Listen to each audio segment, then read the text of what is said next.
Hello everyone, নানা পদে নানা স্বাদে প্রিয়াঙ্কার রান্না করে আপনাদের সাথে। আজকে আমি রান্না করছি চিড়ের পোলাও। ঝটপট করে করব। আমি আলাদা আলাদা করে ভেজে কিছুই করবো না, আমি একবারে করবো, কারণ এই গরমে বেশিক্ষণ রান্নাঘরে দাঁড়ানো যায় না। তাই আমি কড়াইতে তেল ঢেলে দিলাম, একবারেই দেবো, বেশ কিছুটা পরিমাণে তেল বেশি করেই দিয়ে দেবো।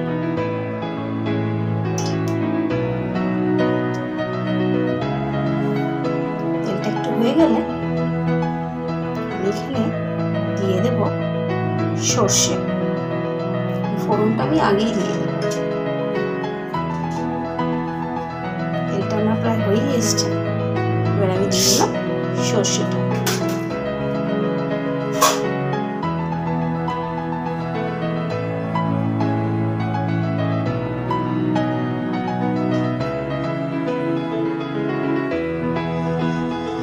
সর্ষেটা একটু নেড়ে দিলাম।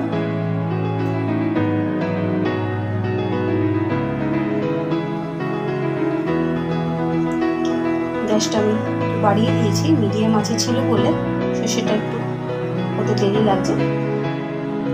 সর্ষেটা হয়ে গেলে আমি এখানে দিয়ে দেব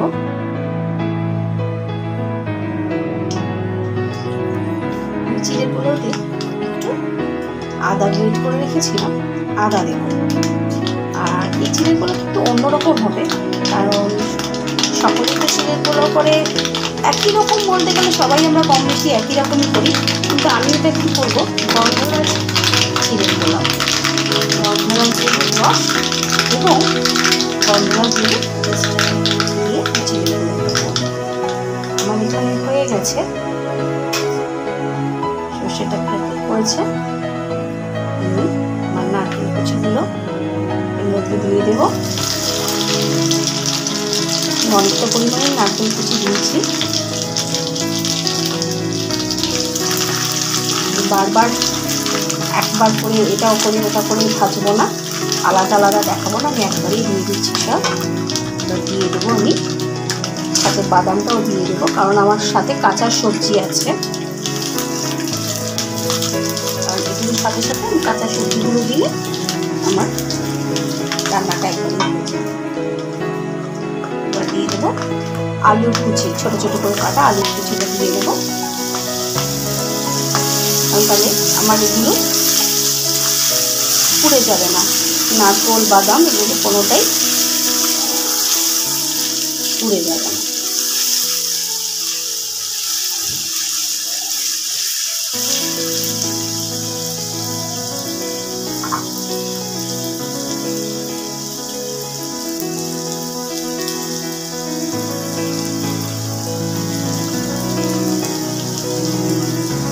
এটা যে একটু হয়ে আসবে, আমি এর মধ্যে কারি পাতাটা দিয়ে দেবো, কারণ কারি পাতাটা শুধু তেলে দিলে খুব ছিটকে ওঠে, তাই আমি ঝটপট কারি পাতাটা এর মধ্যে দিয়ে দেবো।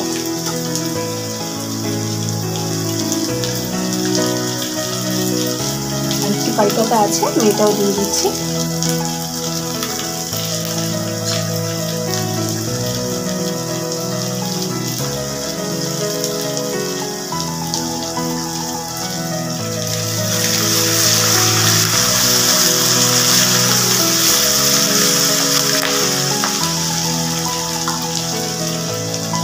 তো এরকমভাবে কারি পাতাগুলো ফেটে উঠলো। আচ্ছা, এর মধ্যে আমি দিয়ে দেবো পেঁয়াজ কুচিগুলো, কারণ নাহলে পেঁয়াজের গন্ধটা পরে দিলে পেঁয়াজের গন্ধটা ভীষণভাবে কাঁচা কাঁচা গন্ধ আসবে। তো এই জন্য এর মধ্যে বেশ কিছু পরিমাণ পেঁয়াজ কুচিটা দিয়ে দেবো। একটু ভাজা হয়ে আসলে আমি মিহি করে রাখা গাজর একটু ক্যাঁচা করে কেটে রেখেছি, দেখতে ভালো লাগবে বলে এগুলো দিয়ে দেবো।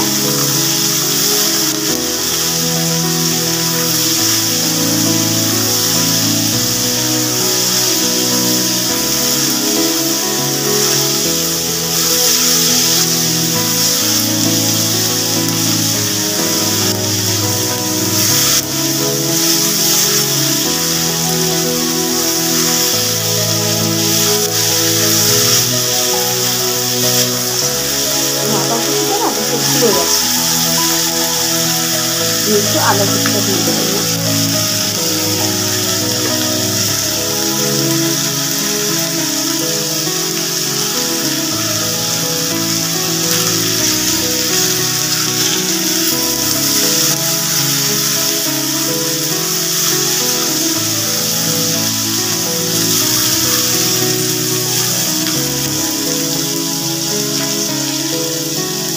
দিয়ে দেবো কাজু আর খুব সরু সরু করে পাতলা পাতলা করে গাজর দিয়ে কেটে রেখেছি। আর বিনসগুলো আমি বলেছিলাম প্যাঁচটা না, আমি প্যাঁচটা কাটতে পারিনি, এখানে আমার ছেলে কেটে রেখেছে বিনসগুলোকে গোল গোল করে, তো ওরগুলোই দিতে হবে, তাই ওরগুলোই দিলাম।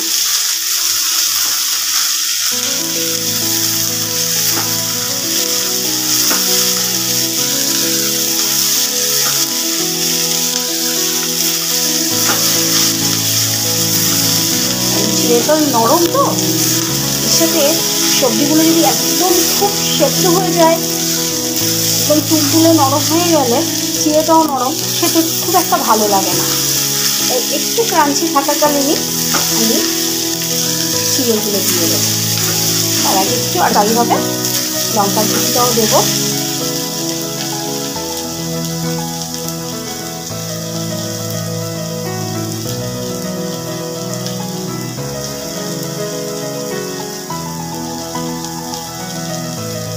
দিয়ে দেবো পরিমাণ মতো নুন।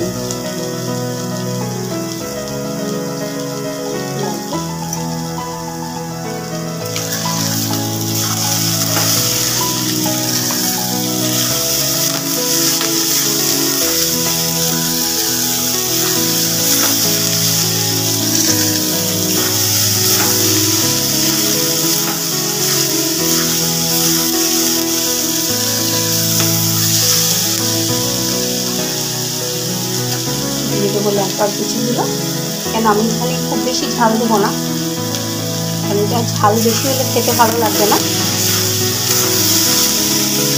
আপনারা যদি খেতে ঝাল পছন্দ করে বেশি তাহলে সেটা খেতেই পারেন, সেটা আপনাদের ব্যাপার, আমি বেশি ঝাল দেবো।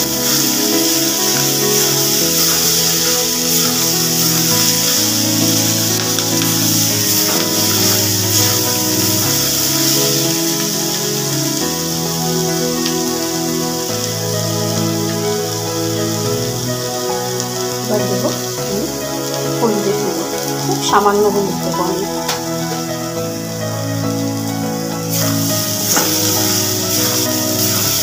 যদি লাগে তাহলে আর একটু দেবো পরে, না হলে এখন দেখে নিই ভেজে কতটা লাগছে। বেশি হলুদ হলে আবার বেশি এমন ক্যাটক্যাটে রঙ হয়ে যায়, হালকা রঙ হবে হলদে হলে সেটাই বরং বেশি ভালো লাগবে। তবে আমার মনে হয় আরেকটু হলুদ দিতে হবে, আমার একটু হলুদ দিই, তারপর আমি আরেকটু হলুদ দিই।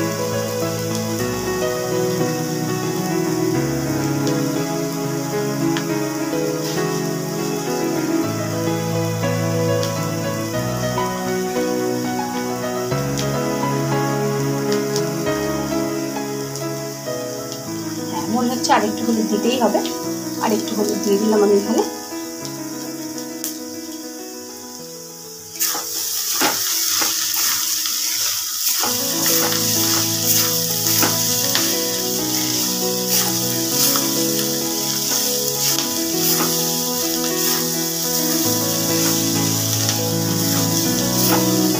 আমার ভাজাগুলো হয়ে এসছে,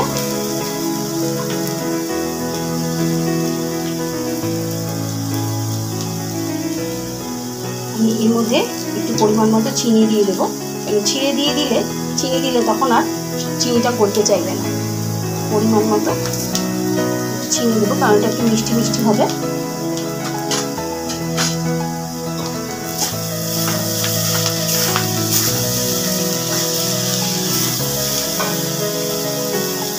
গ্যাসের ফ্লেমটা একটু কমিয়ে নেব।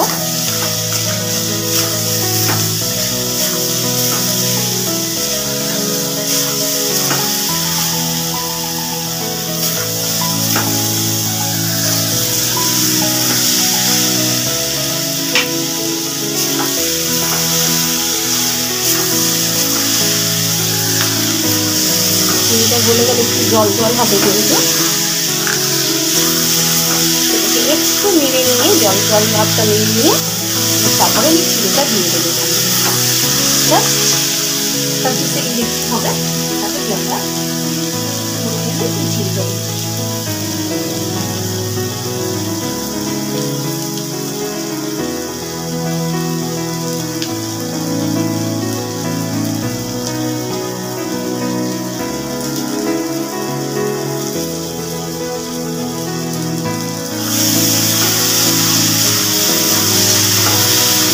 হয়ে গেছে আমার এই ভাজাটা।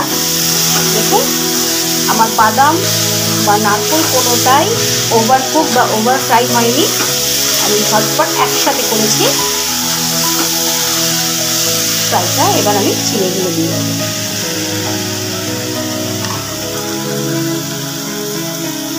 চিড়েগুলো দিয়ে দিলাম।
গ্যাসের ফ্লেমটা আমি বন্ধ করে দেবো। দিয়ে দিয়ে দেব অল্প পরিমাণ রস, লেবু রসটা গন্ধরাজ লেবুর রস, এবার দিয়ে দেব গন্ধরাজ লেবুর চেষ্টা।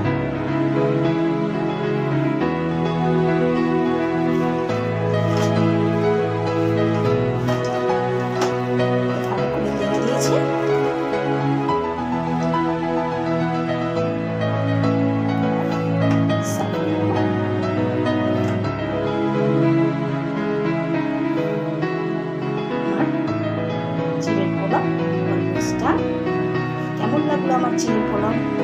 সকলে আমার চিড়ের পোলাও রেসিপিটা অবশ্যই দেখবেন, আর আমার চ্যানেলটাকে লাইক, শেয়ার এবং একটা সাবস্ক্রাইব অবশ্যই করবেন, আর ভালো লাগলে বেল আইকনটা একবার প্রেস করে দেবেন। টাটা।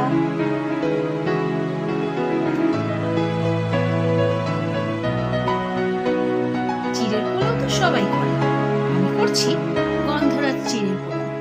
দেখুন গন্ধরাজ চিড়ের পোলাও কিভাবে করতে হয়, চলে আসুন, আমি রান্না করছি, দেখে নিন গন্ধরাজ চিড়ের পোলাও।